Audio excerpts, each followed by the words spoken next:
Hi and welcome to Jessie James Beads. My name is Jem and today we're going to be looking at the Magical Mystery Bead Box for April 2025.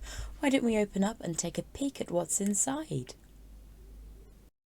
The Magical Mystery Bead Box for April 2025 is Rainy Day and we have a gorgeous collection. Monsoon Season.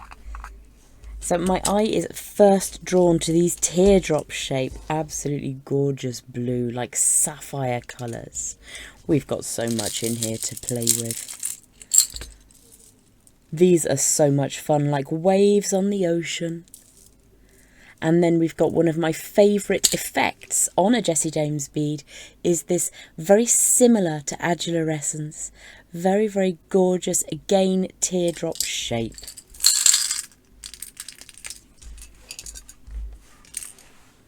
We've also got a plethora of beads within playing in puddles. I can see various shades of blue and glass pearls, as well as some funky metallics up there. There are tubes, round and funky, what looks like hexagonal beads. Really, really gorgeous collection there, playing in puddles. This is a fantastic looking strand. Drop. We have got both the moonstone-esque and the metallic kind of coating on these fantastic raindrop shape beads. This looks like it's going to be fun. Oh my goodness, would you check this out? Looks like mother of pearl. And there's also metallic in there as well. In this collection, cloudy with a chance of rain. Beautiful chain here. Right as rain. I do love a chain which varies in size along the links. Another chain now with lots of scintillation from crystals which are cut in a step fashion. That's really beautiful. That's rain or shine. These are so cute. Little umbrella charms. How gorgeous are they? That's Rainy Day Blues. Absolutely huge first raindrops, faceted, oversized, fancy faceted pear with a gorgeous multi-tonal colour over the top. That's first raindrops. And then we have Caught in the Rain, which is a sumptuous festival of metallic gorgeousness. So many different textures and shapes and forms on this strand. Caught in the Rain. Last but very much not least, Silly Goose. How absolutely adorable is this strand? So there you have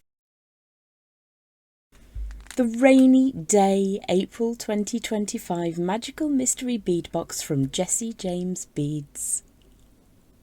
For today's Jessie James Beads video featuring the Magical Mystery Bead Box for April 2025 Rainy Day, we're going to be working with the following three items from the box. The gorgeous Writer's Rain chain, which comes complete with a lovely oversized lobster clasp.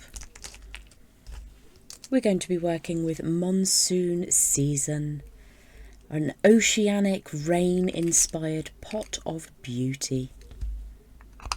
We'll also be working with the metallic strand of beads called Caught in the Rain, featuring multiple different finishes, colours, textures, shapes and forms.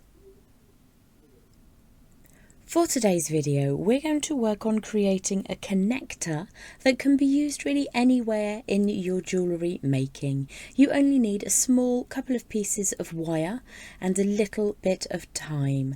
So what we're going to do today is we're going to cut this gorgeous pre-clasped chain. I'm going to remove that central link down at the bottom, and it's very, very easy to do so. Once you've identified which is the very middle of your chain, we're going to cut the larger link either side of that central link, and then just open those out, discarding the small cut loops. But you can absolutely retain this very, very helpful connector for other purposes. It's great to have a pot of such things. And if you wanted to do this further along the chain, so we would make multiple connectors, always do keep those little pieces, as they are very, very useful. For the first connector on our rainy day collection, I'm going to show you the simplest thing you can do to replace a link in a chain, or to bring the end of a chain to a different connector. You're creating your own unique jewellery. I'm going to work with one of these beautiful pad faceted beads from the Monsoon Season collection, and I'm just going to slide that onto a 5-inch length of 18 gauge round wire. I'm working with some silver coloured wire today, but you can absolutely mix metals. That's something that I love to do. So what I'm going to do is to create a connector to go on either side of the cut end of that chain we created. This is something you can absolutely do further up. You can use to make very, very simple earrings, or connect multiple connectors together to make your own completely unique bracelet. So what we're going to do today is just grip to one side. I've centralised that pad, and I'm just going to push the wire up and away. I'm going to be using my memory wire finishing pliers today to help me, but you could use your round nose pliers if you prefer. And I'm just going to put a small loop on one end of that wire, draw that all the way around, and then just ignore it for a moment. What I will do is centralise that loop to make sure that it sits smartly on the end of my length of wire. I'm going to do the exact same thing on the other side, but I'm going to allow a gap between the loop we created and the pad bead, and I'm going to do the same thing on the other side. So push that wire away.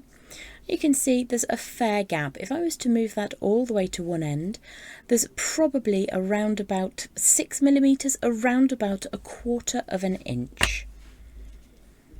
Again, you can use memory wire finishing pliers, round nose pliers, or you can of course use your multi-step bail makers. We're doing a very basic rosary link to start us off today, before we move on to a slightly different link to go in the middle. So all we would do is connect one end of the little pad design through the loop on the gorgeous chain that we're using today. You may need to open that loop that we created out just to get that to sit in. See, there's a bit of a gap now. Close that back up. What I'm going to do is now grip across that circular form, push the wire around for a couple of turns, but just leave that long end on for now. I'm going to create a closed loop at the other end, and I'll do the exact same thing on the other end of that chain in a moment. So one end connected to the chain, one end connected to nothing. Now the reason I haven't cut the tails of wire away yet is so that I can switch from one end to the other and get the same number of wraps on that core wire either side of that central pad. So there are 3 visible wraps as you look at it right now, and I think that's sufficient. It doesn't have to butt up exactly against the edge of that bead. You don't want it to have too much wiggle room, but perhaps you'd like it to spin. We're then going to very carefully trim away that wire on both sides of the pad, and then we will smooth down the ends. So what I tend to do is to use the curved side of my bent chain nose pliers just to bring that end of wire to sit smoothly down so that it doesn't stick up. I'm going to now take a moment to do the exact same thing on the other end of my chain. If all you wanted to do was use this rosary linking technique to just take one link out and replace it with a single blue bead, you still have handcrafted unique jewellery. However, if you'd like to take that a step further and bring in some more beads perhaps, what we're going to do is a rather fancy connector in the middle instead. So I'm going to begin by cutting around about 6 inches of 18 gauge round silver colour wire, and I'm just going to smooth that through. This is going to be the basic section, which is a very similar technique to what we have done with these pad beads. Now you could obviously use any bead you fancy from the entire collection. There are some really beautiful punchy colours here. I think I'm going to work in the first instance with one of these stripy beads and a couple of these slightly metallic feeling beads. So we're going to create the beginnings of a very similar connector or link to that which we have already created. So to start with, I'm going to put a right angle bend around about 1.5 inches from one end of that wire, and I'm just going to turn a little loop all the way around, which is going to act as our starting point. You may like to take a moment to ensure that that sits neatly on the end of the core wire. I'm then going to feed on, in turn, my beads of choice. So I think we'll start with one of these metallic blues, and then we might add in one of the smaller daisy spacers from the beautiful metallic bead collection. Then the big stripy, almost ocean wave-like bead, and then another of the smaller daisy spacers. And then we'll finish with one of the metallic looking beads. Now I don't want at this stage to finalise whereabouts this link will end. So what I'm going to do is come all the way to the other end and just put a rounded section over the tail, and this will just stop my beads from falling off for now. We've got plenty of wire to finish creating this link in a little while. So I'm just going to sit that in the middle for a moment and see if I like the way that those colours are all working together. I like the addition of the daisy spacers, but you have so many beads that you could be working with from this gorgeous strand. I particularly enjoy these beads. They're beautifully textured. Jessie James Beads definitely knows what they're doing. So I'm now going to add in another section of that silver colour 18 gauge round wire. I'm just going to snip around about 6 or 7 inches. I'm going to make sure that this is nice and smooth and warm before I start doing anything else. And then I'm going to start thinking about some beads to add beneath that central connector. So I would quite like to have the idea of raindrops on my central connector. So let's find another one of those blues. You could go for all of the moonstone style. You could go for all of the blues, or you could use the slightly more elongated, almost white opal looking pieces. You've got lots of choices there. I'm going to go for moonstone style, and then in the middle, one of those beautiful little sapphire blue beads. At this stage you have the option as well to add in more of the silvers. If you wanted to go for more, you can absolutely add more. There's no law against more. So let's see if we have another one of the small daisies to hand. If not, we will find something else. Yes, here's another one. That's perfect. So let's just add on some beads and see if they go onto my wire. They do. That is indeed good news.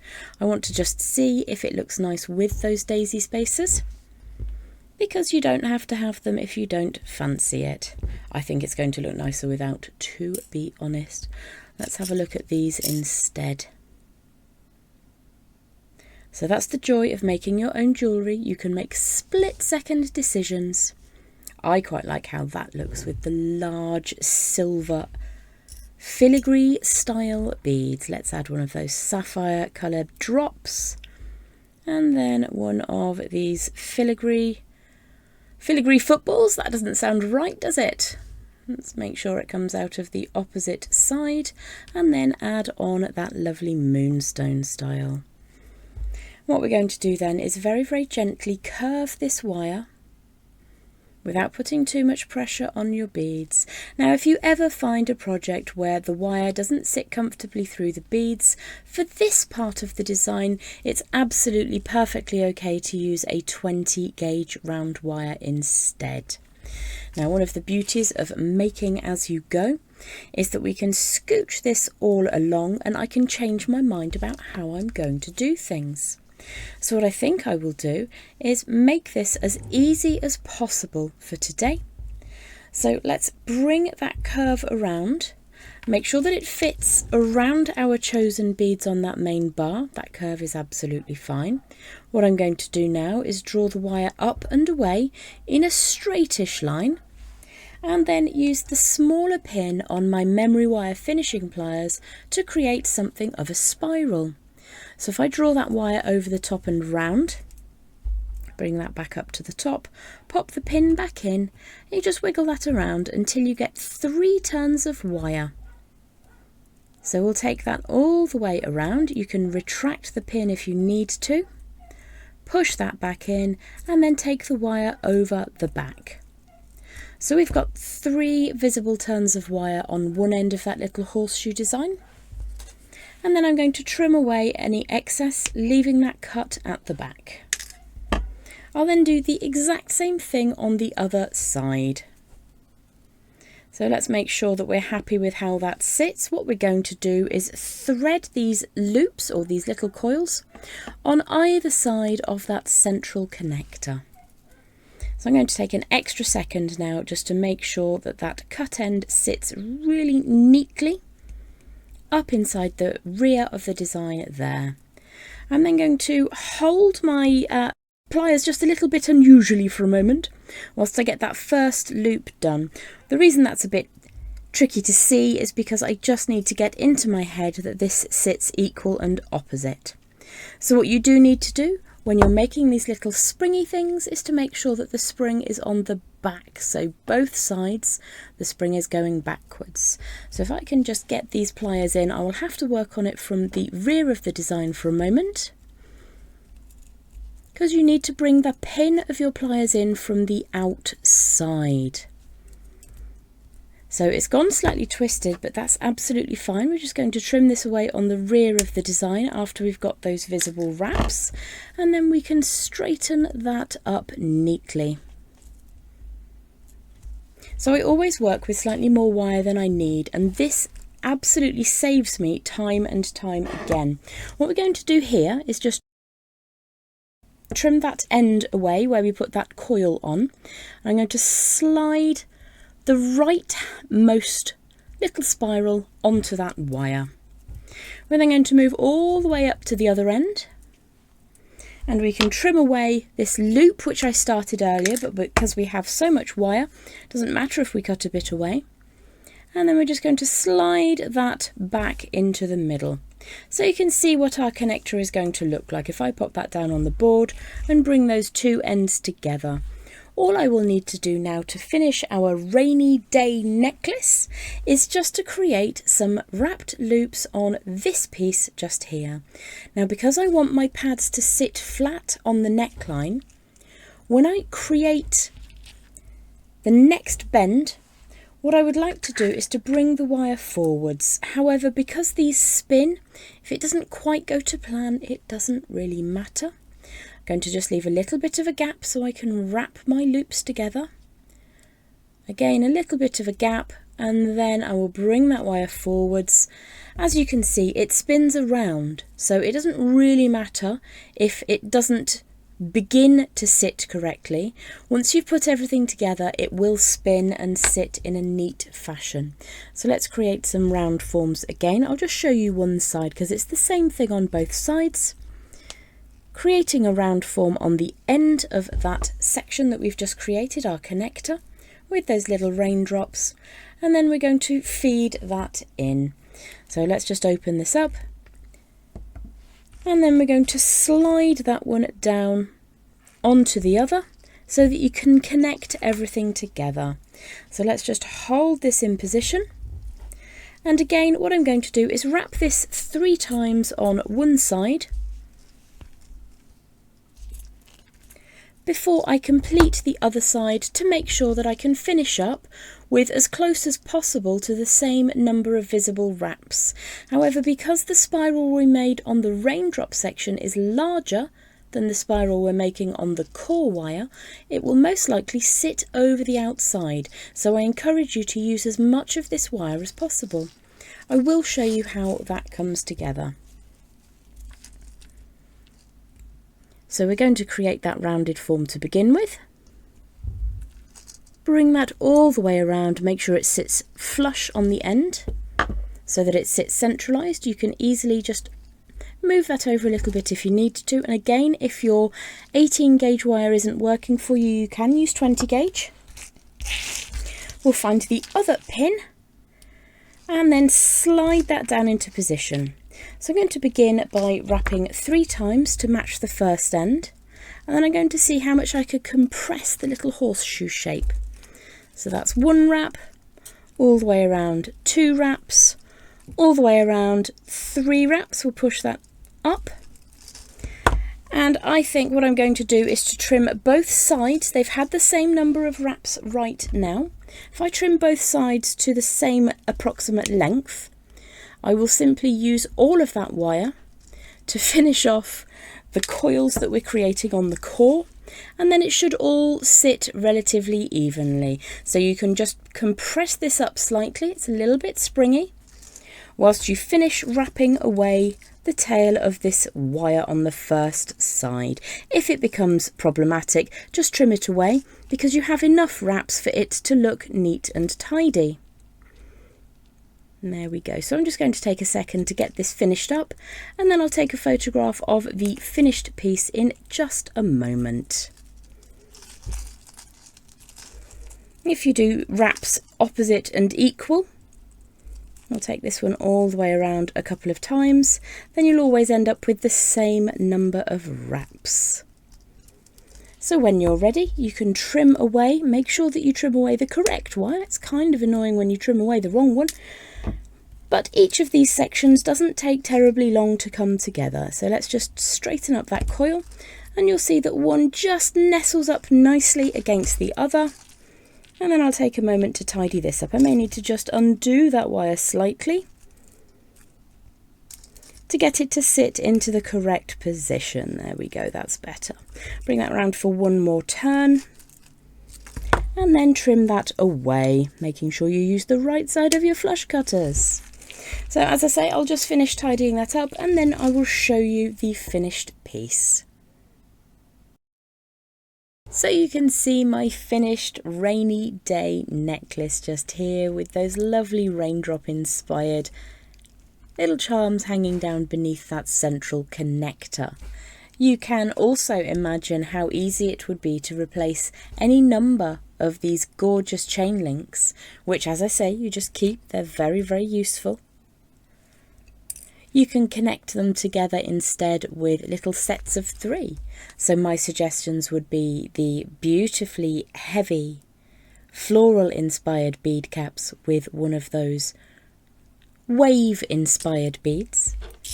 You could go for a small collection of beads together, metallic and sapphire blue. You could play with texture. So these beautiful smooth washer beads team perfectly with these very large round sapphire blue crystals. Or you could simply replace them with individual beads. I adore these flat but very heavily textured metallic beads, or the individual faceted cube beads, which come from the Monsoon Season collection. So there's today's tutorial for you all here from Jessie James Beads. My name is Jem, and today we've been working with Rainy Day, April 2025's Magical Mystery Bead Box.